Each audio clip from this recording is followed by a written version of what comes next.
Hello YouTube, my name is Sarah if you didn't know, and today's situation is going to be talking more about making money online. Now previously I've done a video comparing Poshmark to Facebook when it comes to selling your clothing online. So today I'm going to be talking about how to take the photos to actually sell your clothing online.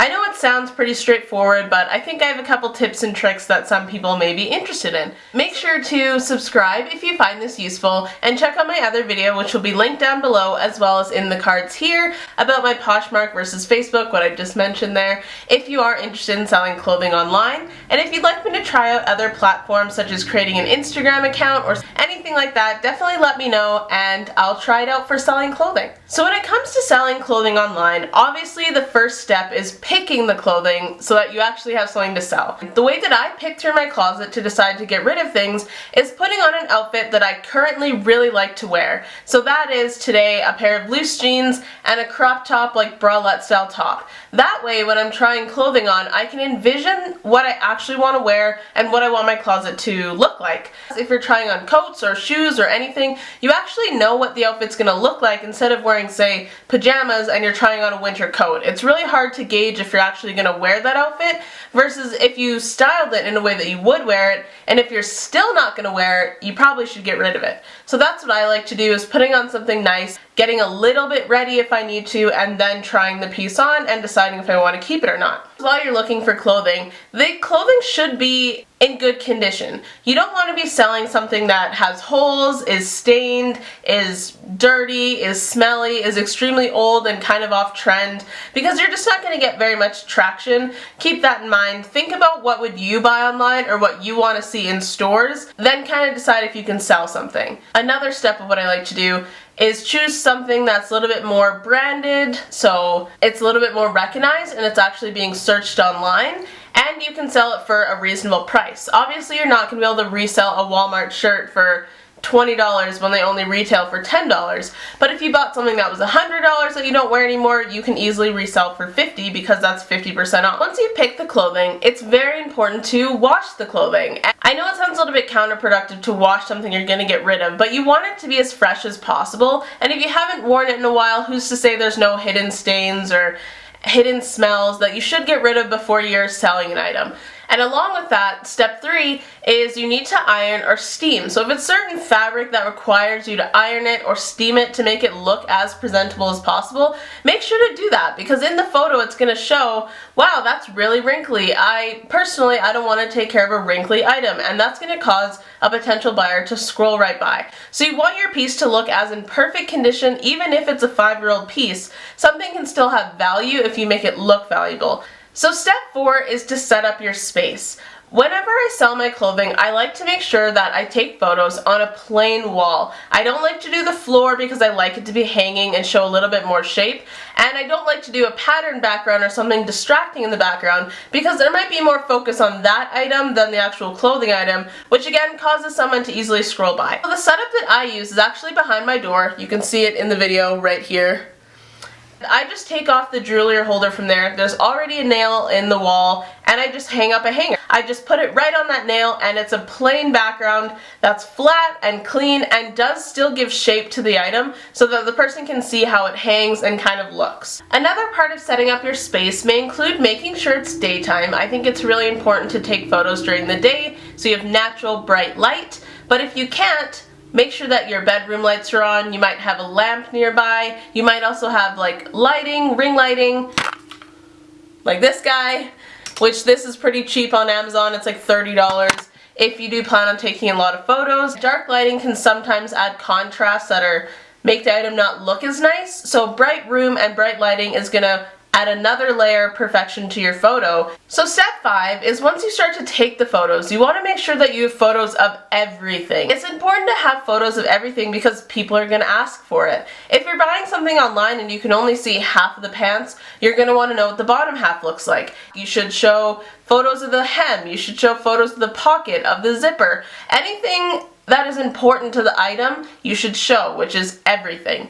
As well as a little hint, if you look at a lot of tags, it'll actually give you a number that you can Google, and this will give you stock photos of the item. That's how I found a lot of stock photos, because I personally don't like to post photos of myself in clothing, just in case they don't like how my body looks, they don't like how I style it. I think it's important to just use stock photos and have your photos as well. Side note, do not use just stock photos. You have to show what your specific item looks like, but in combination, your item plus the stock photo will give the buyer the most well-rounded possible experience, most holistic idea of what the product actually looks like. Like I said, use that little tag to come up with stock photos if you think it's necessary, or feel free to style it yourself. I personally just don't, like I said. Again, if there's washing info, if there's a color code, if there's size, length, anything like that, make sure you're getting a photo of it. And another thing you can do is use a ruler or a tape measure to show dimensions of an item if you don't particularly have the dimensions. Also, an iPhone has an app on it, so if you go to there's a measuring app on here, so you can do measure, and then you'll do this, whatever. But basically, the iPhone can also measure, so it's very important to show dimensions of your item so people can figure out if it's going to fit them. Step number 6 is to choose a platform. So there's tons of different places that you can sell your clothing. It's going to come down to you what you think the best platform is to sell your clothing on, but definitely think about the size of the audience, if you have to travel, if you have to pay shipping, if the platform takes a cut. All that type of stuff is very important when choosing where to sell your clothes, but once you find a spot, it's normally pretty easy to get in the groove and understand how to sell more and more. Step 7 is to actually create your post, obviously. A very important part of this is the description that you're going to create. It's very easy to just say, like, here are some Levi jeans and post your photos, but if you add in everything in the description, again, the dimensions of the item, the color of the item, the fit of the item, if it has functioning pockets, if there's any wear and tear on it, if there's any damage to it. Wear and tear and damage are different things. It's totally fair to sell something that has wear and tear because you might not get the full lifetime of a product, but there may be a couple scuffs. People can live past that. But if something is physically damaged, like there's a large hole, the seams are totally unraveling, it's probably not your smartest move to sell that. I don't think you'll have too much luck, and it's pretty unfair to the buyer. But if you do get someone to buy it, make sure that you're disclosing that information and they're not surprised when they receive an item that is ruined. That's why it's important to show photos of your own stuff and not just a stock photo. Again, when it comes to description of the product, you want to do everything you possibly can to give the buyer as much information. If it's in a place that you have to deliver it or you are meeting with somebody, set your boundaries for that as well. Say cost for delivery, you charge a holding fee, or they have to pay for shipping. Like, you have to make everything involved in the transaction public, and it's so much easier that way than getting the same questions over and over again. Anything that needs to be known, like I've already said, make sure that it's known in your description. I promise you that's going to attract buyers way more because they see that you're actually putting in the work instead of just posting photos and hoping that people buy stuff from you. Lastly, step 8 is to share and repost your item. Obviously, after you've gone through all this work, you're going to go ahead and post your item. But sometimes, a lot of the times, it doesn't immediately sell, which is totally fine. It doesn't mean that your product sucks or anything like that. But you can always repost it or share it again or bump it. I know that on Facebook, if you leave a comment, it's going to shoot it back up to the top. Facebook Marketplace lets you renew items. Poshmark, you can share into different groups or you can share to your own feed. So make sure that you're keeping up with that, sharing your closet, sharing your post so that more people can see it. Alright guys, thank you so much for watching. That's everything I have to say about taking photos and posting your photos online. If you have any more questions, definitely comment down below. And I wish you guys all great luck in selling the clothes that you've been getting rid of recently. I know a lot of people have been doing closet cleanouts.